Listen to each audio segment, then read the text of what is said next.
Hola amigos et amigas, j'espère que vous allez bien. Vous connaissez sûrement le principe des Darwin Awards, une cérémonie récompensant les morts les plus absurdes et ridicules de l'année.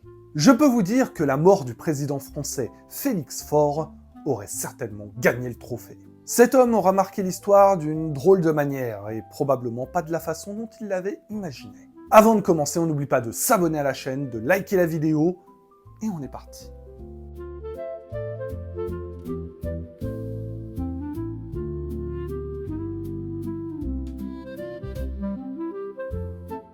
Certes, Félix Faure est plus connu pour les conditions de sa mort que pour sa carrière politique. Il est cependant une représentation assez fidèle de ce qu'était la Troisième République en France.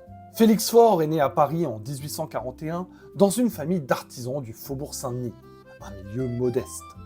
Il fait d'abord carrière en tant que négociant en cuir, mais durant le Second Empire, il part s'installer pour le Havre. Dans le cadre de son commerce, il fréquente les milieux républicains modérés et la franc-maçonnerie locale. Ces rencontres vont le conduire à s'engager en politique, tout simplement. Il se fait d'abord élire conseiller municipal en 1870, puis député de 1881 à 1895. En politique, tu as deux catégories de personnes qui arrivent à faire leur trou. Les jusqu'au-boutistes, comme Nicolas Sarkozy, pour qui la présidence était une obsession absolue. Et les opportunistes, qui n'ont pas vraiment de plan de carrière, pas vraiment de conviction, mais qui arrivent à saisir toutes les opportunités qui se présentent à eux, comme Manuel Valls. C'est le cas de Félix Faure, qui profitera de son amitié avec Jules Ferry pour devenir secrétaire d'État aux colonies, puis ministre de la Marine en 1894. Un an plus tard, c'est la consécration. Félix Faure devient le président de la République française. Le mode de scrutin de la Troisième République n'était pas le même qu'aujourd'hui. Il était similaire aux élections américaines.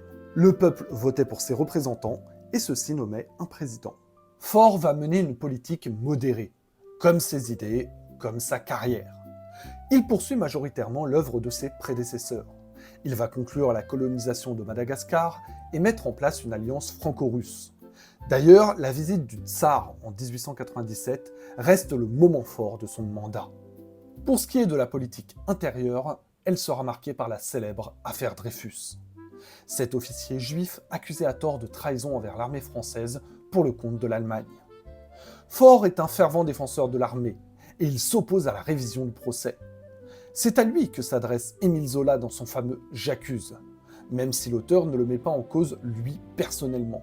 Mais le domaine dans lequel le président est à l'aise, c'est la vie mondaine. Faure rêve de recréer la cour de Louis XIV, et on le surnomme vite le Président Soleil. Il jalousait les rois et les empereurs des pays voisins, et souhaitait même porter des costumes d'apparat, des costumes qui impressionnent, qui en jettent. Tout cela le rend un peu ridicule, et le journaliste Joseph Reynac critiquera sa rayonnante sottise. Félix Faure appréciait également les défilés militaires, et c'est lors d'un de ces événements, en 1897, qu'il rencontre pour la première fois Marguerite Stenel. Cette jeune femme de 29 ans est la fille d'un industriel du Belfort, qui a épousé le peintre Adolphe Stenel. Ce mariage a tourné court, et le couple, plutôt que de divorcer, décide que chacun a le droit de voir ailleurs. Les Stenel vont intégrer la vie mondaine parisienne. Marguerite enchaîne les amants, et Adolphe commence à avoir un petit succès artistique. Le président Faure, sensible au charme de madame, invite le couple à déjeuner. Ils acceptent et chacun va y trouver son compte. Adolphe va réaliser son tableau le plus célèbre, la remise des décorations par le président de la République aux survivants de la catastrophe de la Redoute ruinée. Une œuvre qui sera exposée au Salon des artistes français de 1898 et qui sera achetée à prix d'or par l'État. De son côté, Marguerite devient la favorite du président et l'égérie de la République. Elle fréquente le président presque tous les jours, jusqu'à ce fameux 16 février 1899. Ce jour-là, Faure reçoit sa maîtresse dans le Salon Bleu de l'Élysée pour leur traditionnelle partie de jambes en l'air. Sauf que, très rapidement, Marguerite appelle au secours d'un air affolé. Le président se sentait mal, très mal, et va décéder d'une congestion cérébrale. La version officielle, c'est que Faure est mort d'une apoplexie, et il est probable que cela ait été causé par l'absorption d'aphrodisiaques. Un président qui meurt, ça fait du bruit, mais encore plus quand on connaît les circonstances. Tous les jeux de mots et les blagues douteuses possibles ont été faits. Quand l'abbé arrive sur les lieux pour donner l'extrême onction, il demande si le président a encore sa connaissance. On lui répond non, elle est partie par la porte dérobée sans même remettre son corset. La pauvre Marguerite est même surnommée la pompe funèbre. En France, nous avons toujours été un peuple grivois. Et apprendre que le président est mort en baisant sa maîtresse, ça a fait rire toute la population. Mais pourtant, l'époque n'est pas à la rigolade. Nous sommes en plein cœur de l'affaire Dreyfus, et le pays est divisé entre l'innocence ou la culpabilité du capitaine. Le président Faure ayant toujours été opposé à la révision du procès, bien qu'il pense Dreyfus innocent, sa mort est vue comme suspecte par les anti-dreyfusards. La Ligue des Patriotes, menée par Paul Déroulède, va même tenter un coup d'État le jour des funérailles de Félix Faure. Le nouveau président, le républicain de gauche Émile Loubet, sera agressé quelques mois plus tard, et le second procès eut bien lieu.